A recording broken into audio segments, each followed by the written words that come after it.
제가 한번 질문하겠습니다. 이렇게 구별하는 것이 거룩이라는 것이에요. 그렇다면 제가 질문합니다. 결혼하기 전에는 남자친구를 만나도 됩니까? 안 됩니까? 그렇죠. 당연히 되지 않겠습니까? 그러니까 이제 결혼한 사람들도 계신 거죠. 만나지 않았으면 어떻게 결혼을 했겠습니까? 그런데 결혼한 후에는 남자친구가 있으면 됩니까? 안 됩니까? 저도 결혼했습니다. 저에게 여자친구가 있을까요? 없을까요? 있으면 안 되겠죠. 왜 그렇습니까? 결혼했기 때문입니다. 약혼한 후에는 다른 남자를 만나도 되나요? 되지 않나요? 그러면 어떻게 해야 합니까? 우리의 결혼이 유대인들에게는 약혼이었다고 한다면 어떻게 해야 되겠습니까? 신랑은 신혼집을 준비해야 하는 것입니다. 스스로 만들었습니다. 스스로 1년 정도 기간에 했다는 것이죠. 그러면 그때 신부는 무엇을 하는 겁니까? 미크바, 정결 의식을 거행하는 것입니다. 그리고 나서 어떻게 합니까? 신랑이 오는 것을 기다리는 것이죠. 남자친구를 만나면 되겠습니까? 안 되는 것이죠. 왜? 하기하죠. 특별한 목적을 갖고 있기 때문에 그렇죠. 우리는 어떻게 해야겠습니까? 미크바는 정결 의식이었기 때문에 내가 하는 것처럼, 내가 미크바 당에 가서 하는 것처럼 그렇게 내가 하는 것으로 생각할 수 있습니다. 그러나 실제로 그렇지 않습니다. 3주차 말씀 암송인 그 부분을 보면, 에베소서를 보면 이렇게 말씀합니다. 이는 곧 물로 씻어 말씀으로 깨끗하게 하사 거룩하게 하시고, 제가 큰 글씨로 이렇게 해놓은 것을 한번 집중해서 보시기 바랍니다. 물로 씻고 말씀으로 깨끗하게 해서 거룩하게 했다라는 것입니다. 미크바를 생각하시면서 보시기 바랍니다. 물로 씻어 깨끗하게 하다, 이 말은 카르타조라는 말입니다. 깨끗하게 하다, 이 말은 카타르시스에서 나온 말입니다. 그 어원에서 카르타조가 나왔습니다.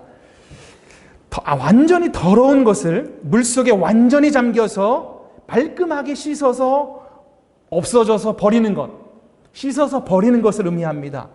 무언가 마음이 답답하고 꽉 막힌 것처럼 느낄 때 뻥 뚫릴 정도로 시원하게 씻어내는 것, 이것이 바로 성경에서 말하는 씻는다, 깨끗하게 씻는다라는 말입니다. 그렇게 씻고 나면 나는 완전히 새로워지는 것입니다. 덕지덕지 오물이 붙어 있을 때는 전혀 나의 본 모습을 몰랐습니다. 그러나 말끔히 씻고 드러내게 되면 완전히 새 것이 되는 것입니다. 더러운 것들로 꽉 막혀 있었던 나의 상태가 말씀으로 깨끗이 씻겨져 주님의 거룩하고 정결한 의로운 신부로 탈바꿈을 한다는 것입니다. 남편이신 예수님 그분이 신부를 위해서 신부에게 직접 깨끗하게 하십니다.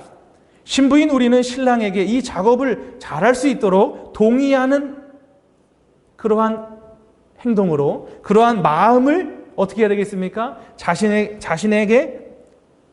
있는 모든 마음을 내어 드림으로써 우리의 미크바 작업을 도와줄 수 있습니다.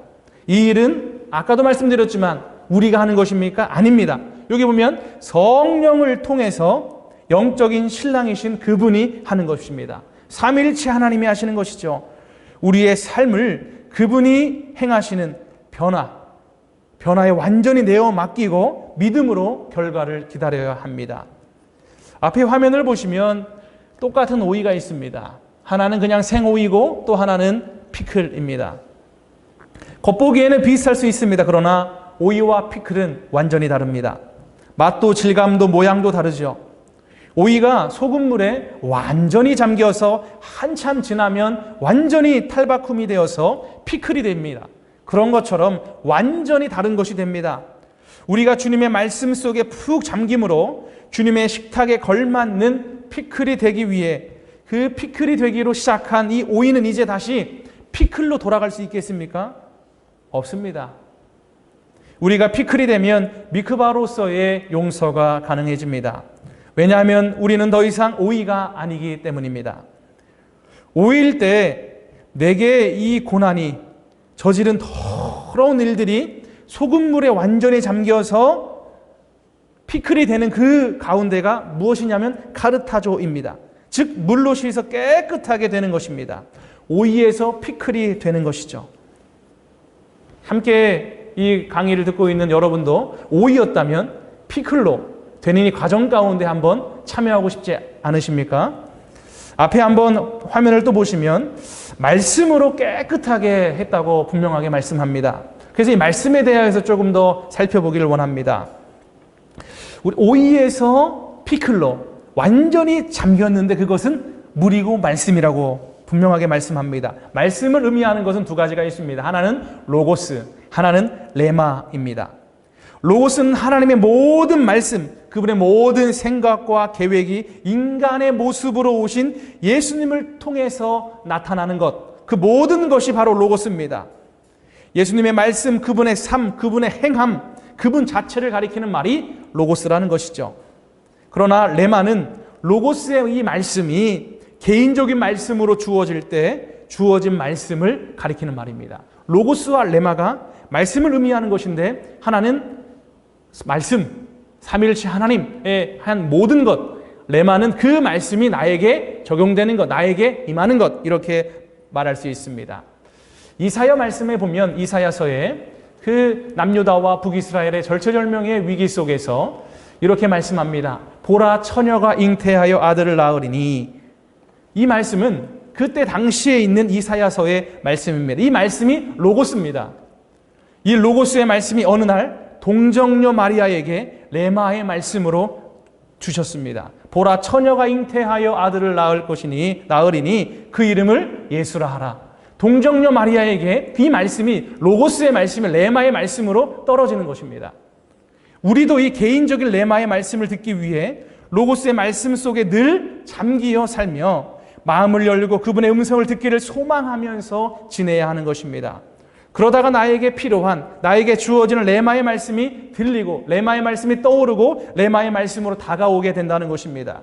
여기 보시면 말씀은 로고스이고 레마인데 우리가 혹 이런 분들 계십니까? 말씀의 추억, 찬양의 추억, 기도의 추억, 주님과의 추억, 이런 과거형으로 이렇게 있는 분 계십니까?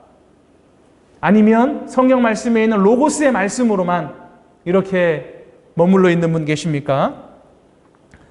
미크바는 탕이 아니라 리빙 워터, 흐르는 물에서 원래 했다고 말씀을 들었습니다. 모든 이들을 위해서 준비된 로고스만으로는 안 됩니다. 주님의 말씀을 살아있습니다. 활력이 있습니다.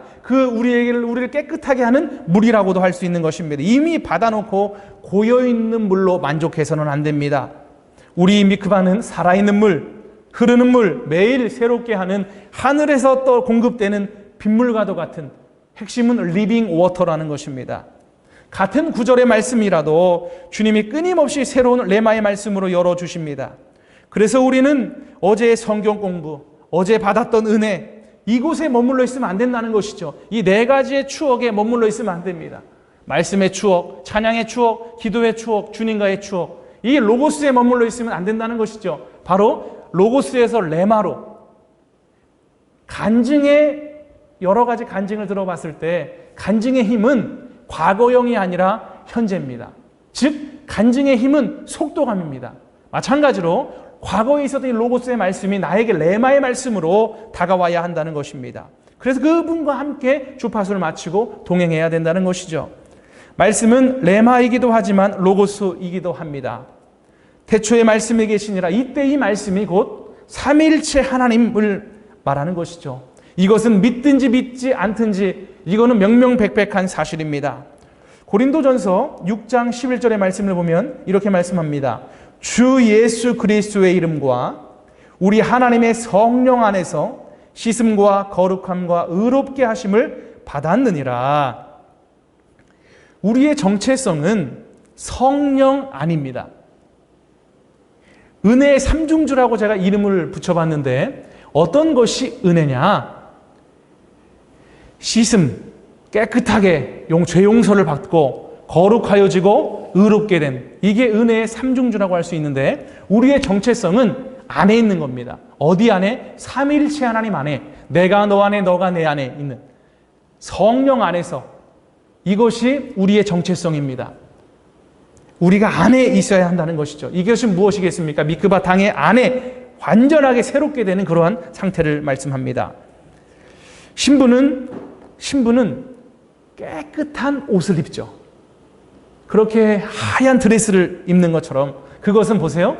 우리가 선해서 그 옷을 입는 것이 아닙니다. 이미 예수 그리스도의 십자가의 은혜로 죄값을 치르셨고 속량하여 주셨고 대속하여 주셔서 거룩함과 의롭다고 여겨주시기 때문에 우리가 예수 그리스도의 흰 옷을 덧입는 것입니다. 이것은 그래서 전적인 은혜라고 말할 수 있는 것입니다.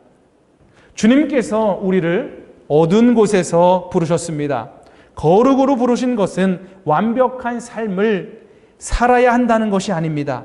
단 여기서 여러분은 특정한 목적을 위해서 구별된 사람이라는 것을 명심하시길 바랍니다.